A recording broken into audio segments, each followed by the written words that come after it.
Tao po, may i-share ako sa inyo mga kabukalbo ba. Para sabihin ko na yun sa inyo to para aware din kayo. Kasi alam niyo mga kabukalbo, muntik na akong ma-scam ng 157,000. Grabe. Kasi the past few days, I was so stress. Sobrang English yun. Sobrang stress ako mga kabukalbo. Tapos broken pa ako. Hindi, honestly totoo sobrang stress ako kasi hindi ako makapag-focus sa reality dahil sobrang, alam niyo na, napakahirap pag sa reality ka, pag sa field, kasi ang hirap mag-convince ng tao. Ngayon, na-stress ako kasi wala pa akong sales. So, may utang ako.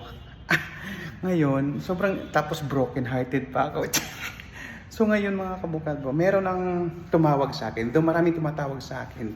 Wow, marami. Hindi, I mean, may mga tumatawag sa akin. At hindi lang tawag, may mga nagte-text regarding doon sa payment, bayarin. So pag nag-due kasi, so kumbaga lumagpas na sa due date niya.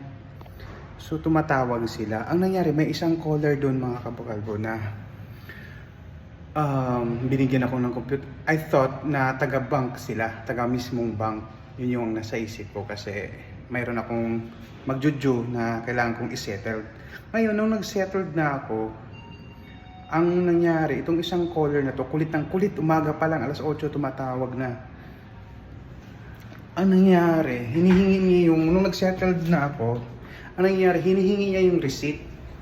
Which is, nagtaka ako na bakit kailangan hingin yung receipt? Nakapag-settled na nga ako. Kasi dati naman, nung nakapag-settled na ako, sila tumatawag lang tapos tinatanong kong, Sir, na-settled mo na po ba? Ganito, ganyan. Hindi na nanghingi ng receipt. Itong isang caller na to, nanghingi ng receipt. Tinatanong yung personal, pangalan, tapos yung number ng card, tapos yung ganito, yung reference number, yung mga ganun-ganun. Basta may mga ganun siya. So, siyempre ako, hindi makapag-isip ng maayos. I mean, ang akala ko, from bank sila, from the bank. Kaya, sabi ko, nag-email na ako, nag-response na ako doon sa email nila, pero hindi mismo doon sa email kung saan sila nag-email sa akin. Kasi, nagtaka din ako, yung pag bangko mismo ang nag-email sa'yo, detalyado. Naka-specific lahat, naka-indicate lahat, may breakdown andoon. Pero yung email nila, walang ganun. Walang breakdown kung bakit saan to nanggaling, paano to nakuha. Basta yung mga ganun. So, ang nangyari, muntik na akong ma-scam. Kasi kung binigay ko yung number ng card ko at saka yung reference number, so kasi makukuha nila yung OTP, dun eh. Kasi alam na nila yung email address ko, yung pangalan ko, yung card lang ang di pa nila alam. So kung naibigay ko yun, instant utang ko mga kabukalbo, 157,000. Kaya ako sa inyo aware lang kayo kasi ang tanga-tanga ko talaga eh.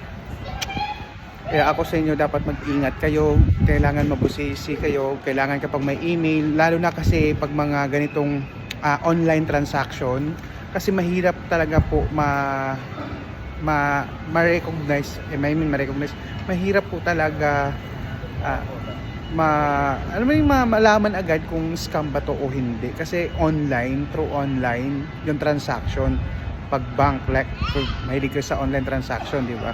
Kaya mahirap po talaga. So sana mag-ingat po kayo at sana hindi yan mangyari sa inyo kasi sa akin muntik na mangyari. So kaya ito na i-share ko sa inyo para magkaroon kayo ng awareness na marami po talagang scammer ngayon.